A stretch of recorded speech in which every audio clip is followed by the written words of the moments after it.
एक कहावत है देरा के बारे में, देरा कोई नहीं तेरा, आज से देरा मेरा।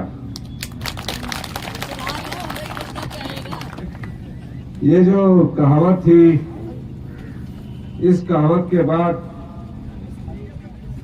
मैंने 14 महीने पहले जब सरकार संभाली तो मैंने देखा कि देरा जो क्षेत्र है, क्योंकि मेरे तो ससुराल भी यहाँ है, तो मुझे चिंता रहती थी कि ऐसी क्या चीज यहाँ इस क्षेत्र में लाई जाए जिससे आपकी आर्थिक तरक्की हो। और जब मैंने पता किया तो यहाँ हमारे पास वन विभाग की तकरीबन 200 हेक्टेयर जमीन पाई गई। उसी दिन मैंने फैसला किया कि देरा में 650 करोड़ की लागत से अंतर्राष्ट्रीय स्तर का वन्य प्राणी उद्यान स्थापित किया जाएगा, जिसका शिलान्यास आज मैं करने जा रहा हूं। ये महज शिलान्यास नहीं है,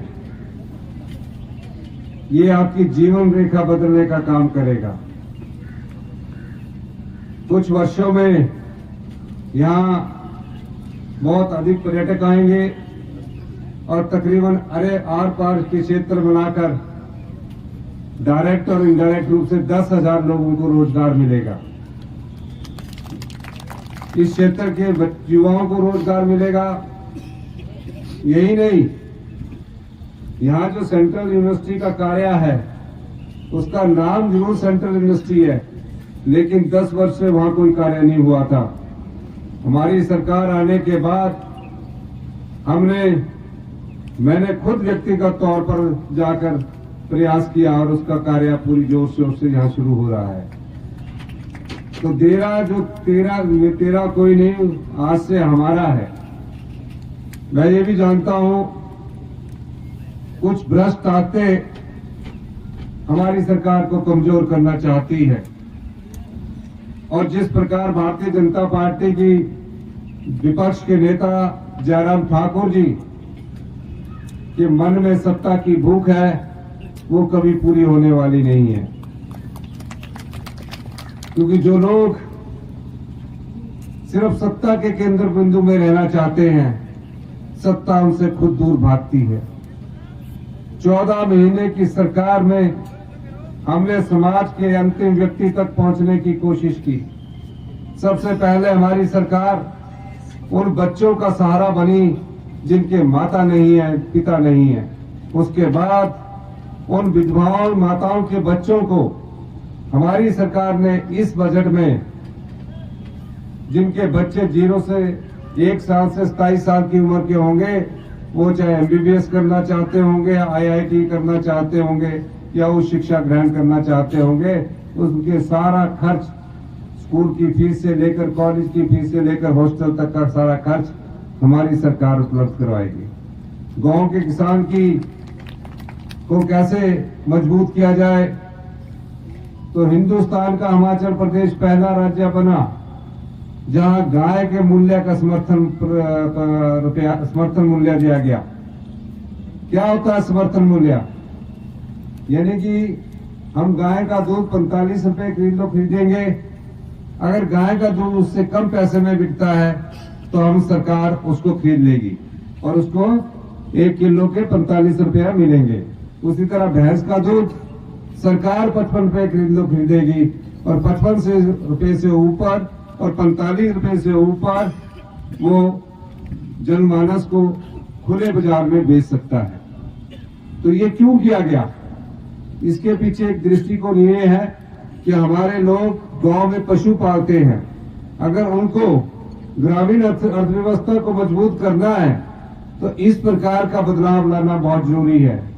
धीरे धीरे हम इसमें आगे बढ़ रहे हैं और निश्चित तौर पर 5 साल में हम गांव की आर्थिकी को मजबूत करके आत्मनिर्भर हिमाचल की नींव रखेंगे।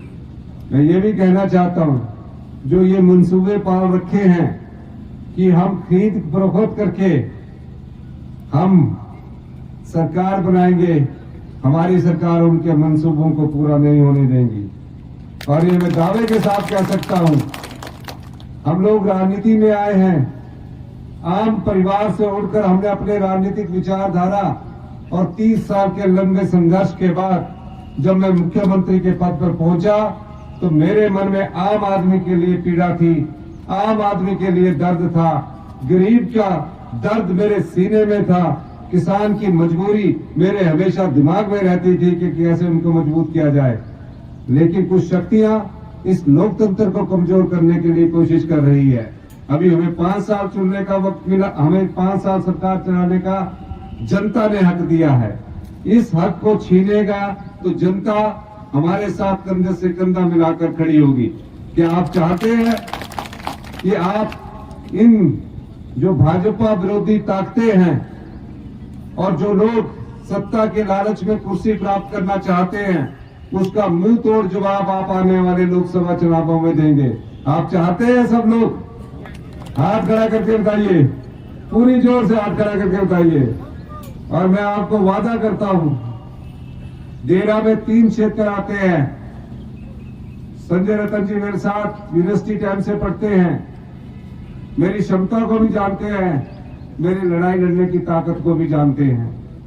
2 बार ये विधायक रह चुके हैं। रायपुर से सुरेंद्र मरकोटिया जी बहुत कम वोटों से चुनाव हारे और यहां से राजेश शर्मा जी को पार्टी ने प्रत्याशी बनाया था, वो भी बहुत कम वोटों से हारे। ये 3 क्षेत्र आते हैं। कुछ समय बाद आप इस देरा में विकास की वो गंगा देखेंगे जिसकी शुरुआत मैं आज कर चुका हूं। आप इस मंच के माध्यम से जो मैं कह रहा हूं उसको रिकॉर्ड करके देख रखना।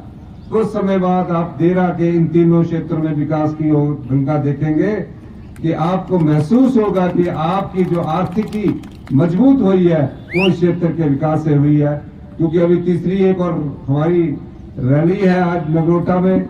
मैं तो सिर्फ यह शिलान्यास करने आया था और बगलामुखी के चरणों में शीश अर्पित उन्हें अपने प्रार्थना करने आया था। इन्हीं शब्दों के साथ मैं सिर्फ ये कहना चाहता हूं कि देरा की जनता का कोई घबराने की जरूरत नहीं है, हम उनके साथ हैं। आपके विकास में मेरा पूरा योगदान रहेगा। बहुत बहुत धन्यवाद। जय हिंद, जय भारत। धन्यवाद महोदय।